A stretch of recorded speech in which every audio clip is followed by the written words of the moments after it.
Yo, this is a homeboy Enzo Busy, aka Nalari. It's good. Yo, la famille. Avec Enzo Busy, artiste guinéen basé ici au Sénégal. Avec menen arde pigi kesi. Ouais, ouais, ko ɗum addi ɗo jama on. Like, on y affiche nos véhicules avec Internet, dans toutes les stations, dans tous les ronds-points de Dakar. Namsen, ko Enzo Busy. Avec menen nodditi faux ce 31 décembre au centre socio-collectif de Sébikotan. Avec un big show. Non sen faut nous inviter. Kala fala ɗo darde hip hop, kala fala ɗo darde culture urbaine. On se donne RV ce 31 décembre au centre socio-collectif de Sébikotan. Yeah, man. Yeah. Bon, c'est une structure, les ressortissants guinéens basés au Sébikotan, les ressortissants guinéens Buziman. Quand tu parles des ressortissants guinéens, forcément tu parles des Buziman parce que il y a les Buziman dedans, il y a les Sénégalais dedans. Donc c'est un concept initié pour les deux nations. Donc on invite tout le monde parce que forcément il y a des artistes sénégalais dedans, il y a des artistes guinéens dedans. Donc c'est la première édition. On a organisé ça pour initier deux games différents pour promouvoir la culture urbaine. Namsen, yo, oui. Bon, il y a les artistes sénégalais dedans, il y a les artistes guinéens dedans. Comme si tu parles des artistes sénégalais, il y a Tao The King, MKOG, Esprit Gang, Mr. B. You know what I'm saying? Il y a plein d'artistes. Je peux pas tout citer. En parlant de la communauté guinéenne, il y a Mali dedans. Anduɗo Mali no andiri mo piji hawjuɗi. You know what I'm saying? Anduɗo kadi TSB, il y a TSB dedans. Et quand tu parles TSB, tu parles de culture urbaine. Tu vois, il y a Mousdada, il y a Yamatimbi, Sista Biba, Wana Mokela. Il y a plein d'artistes. Il y a plein d'artistes. Chrissy, Arejoni. Yaw, faut non der ton arrêt. On se donne RV ce 31 au centre socio-collectif de Sébikotan. Il y a les deux games là-bas. Il y a les Sénégalais, il y a les Guinéens. Et quand tu parles de Enzo, tu parles des deux games. Je suis forcément impliqué dedans. Le Galsen, la communauté guinéenne. Donc, en quelque sorte, c'est un ambassadeur, en fait. Ouais. Bon, on va dire même initié au projet parce que euh, ici au Sénégal, précisément à Dakar, la culture, l'industrie, c'est trop lourd. I'm saying, concert du Wada Edit Oding, c'est des promoteurs qui invitent les artistes, tu vois, qui se bénéficient, se remplissent les postes à la méthode Goto Mobetegi, pour promouvoir les jeunes artistes qui sont là. Donc, j'ai initié ce projet pour la première fois. On envisage d'en refaire chaque année. Pourquoi pas faire un sauve de yeux? I'm saying. Donc, on est sur ce concept. Franchement, les artistes, ouais, initié projet, on me note d'ibé. Les artistes guinéens qui sont là, les artistes sénégalais qui sont là, à Sébikotan, Diamniadio, précisément. Donc, il faut soutenir le projet, John Nougol en force. Et franchement, je peux pas les remercier, tu vois, parce que c'est un concept, pendant il y a beaucoup de stratégies initiées dedans. Il y a beaucoup de choses dessous. C'est la première fois on a organisé, on envisage d'organiser chaque année, Inch'Allah. Pourquoi pas, amen, dans toutes les régions, pourquoi pas en Guinée. Donc, ala ɗum non kadi, like, wata men jonnude on force initiogol ɗum ko population public on, parce que ko public o woni doole den, public o woni force on. Donc, on invite tout le monde à s'initier à nous, et ɓe jonna men force, mais wawa gagnetade komin fuɗɗi kon, Inch'Allah. Pour un concept ɗon, haɗa komi toroto tous les artistes invités, que ça soit les artistes du Galsen, que ça soit les artistes 224. So haɗa fo no tora yo mobilise jama on ɓe ara mi waɗa show. You know what I'm saying? Parce que anduɗo Enzo, mi wolta piji ɗin fo. On concept on c'est pas pour moi, c'est pour nous tous. So yi mi sacrifie ke mi waɗi ɗum non, c'est parce qu'on envisage de faire des trucs de malade. Donc haɗa fo no jonna RV nden ñande. Faut nous inviter à ɓe soutenir la culture on, ɓe soutenir la carrière on. Parce que tous les artistes qui sont dans ce projet, je précise une chose, mais immaki tum men noddi ɓe, ɓe fowe maɓɓe, parce que min yi ko carrière ɓe woni wadde ɓe faala wadde piiji.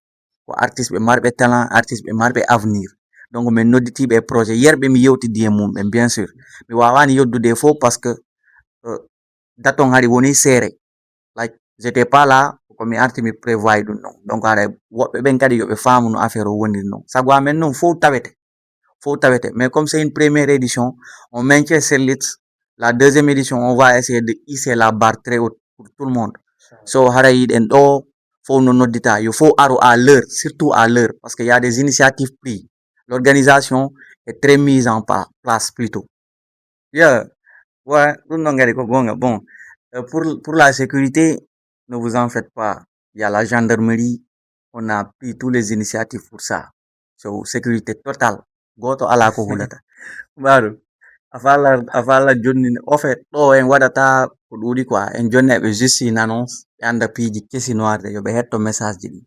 Yo, ko yani ɓuri ko sati, musique no harmi honto windi, ɗeri mi yani haala busy, ɗo ko dame arsike ɗen saki. Mato mi nata mi ɗaɓɓana nenam biro, hande miɗo dari darde mussori mo almami Bokar biro. Fokaf mi tefasa joɗi e biro. Keshmani mato mi holtina aybe yang, kede biye violeɗi mi fittira ande yang. Si jawdi no wodi ka galle ko konngol ma dari, iɗi gera ha wona ben baben ma, si ɓe huntay haaju ma ɓe hunnon ma. Ta jiɓo kadi fermoyi kundule siɓɓe ma.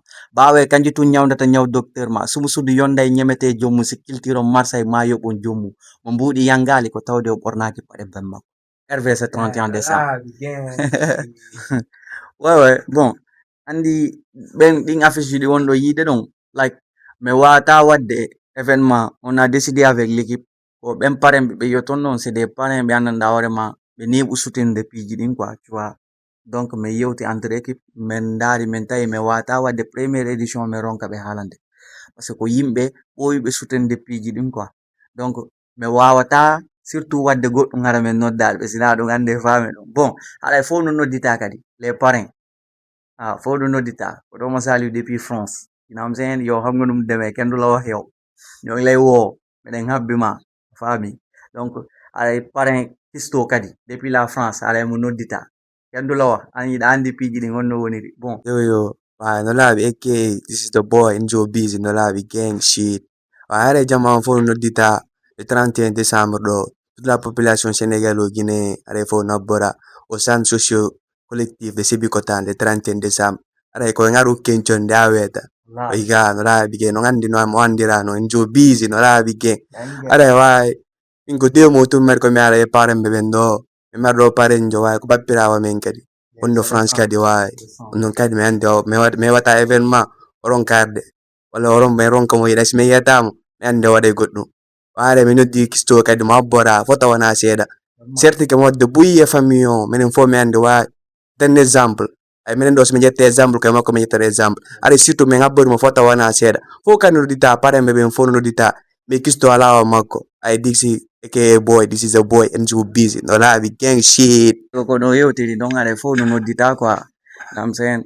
So, tous les associations, tous les ressortissants guinéens qui sont basés de Diamniadio à Mbour, de Mbour à Sébikotane, de Sébikotane à Thiès, de Dakar, mouvement ji ɗin fof miɗe yiide jama on no postude ɓe soutenide. Haɗa me kadi on profite de l'occasion pour remercier Billo Lasco. Billo Lasco depuis la France. O partage affiche yo parrain amen o like aray kankadi mo weltana grand jom mbeɗa yiide ko woni wadde ko mo wadde piiji hawjuɗi ka game on a besoin des grands comme Billo Lasco des grands comme Big Soul you know what I'm saying ɓe wadde piiji hawjuɗi ka game aɗa c'est des idoles c'est des exemples à suivre so aɗa fof no noddita inchallah c'est 31 décembre au centre socio collectif de Sébikotane no laaɓi si les parrains waaw surtout nag grand Amou de Sébigar Amadou yow grand boobu ñun amuñu fayam quoi dès le début dès ba ñu tàmbalee carrière bi ba ñu ñëwee Sébikotane ba tey moo ngi support soit financièrement soit moyen am yëpp day jël otoom déplacé ko def ko déplacé lépp ngir ñun quoi il met tout à notre disposition grand mot de Sébigar grand amuñu sa fay ñoo ngi lay woo tamit ci bés bi nga soutenir comme d'hab xam nañ la xam nañ donc xam nañ plutôt on t'invite nga ñëw xama def lu métti suñu parrain bi grand amoo jaamu si yow yow rabbi la ñuy jàngale yow fekk nga niga abalel sa motherfucking shit la ñuy jël raawale Enzo du jow teg si the flow sama yoon nekkul si waxu jam comme xaj bu bëgg mbaw stop talking please duma sa morom duma sa maas ba may rap ay booyu ndaw nga kon teg leen ci gaar yaatu xel la kee sa coow du la tere doon nit man no laabe laa yor faw mu feeñ ci yaay de yow bon allez on profite de l'occasion di woo sama collègue artistes yëpp Taw the King mu ngi ci biir know what I'm saying Mr B know what I'm saying OGMK you know what I'm saying Esprit Gang Dazo Boss yeah ñëpp ñooy woo ñëpp you know what I'm saying ngeen ñëw ngeen soutenir affaire bi ñu yaatal ko affaire bi bés bi suñu bés la xam nga fii Sébi ñun ñooy pëndal Sébi ñun ñoo fi ne ba comme gëmuñ ñu ñun ñu gëm suñu bopp yëkkati mouvement bi aj ko fu gën a kawe chaque année ñu représente surtout représente gaar na am seen maay woo gaa yëpp people bi yëpp surtout gaa yi na gaa yi ñëw xam nga ñu neexal ko ci discipline ci respect parce que y a des invités yoo xam ne ni ay autorités lañ di remercier les autorités de Sébikotane le DG Sarr du centre socio collectif de Sébikotane na am seen on di remercier ñëpp waaw mënuñu lim ñëpp donc on se donne RV ce 31 décembre au centre socio collectif de Sébikotane Péji Kesi laabi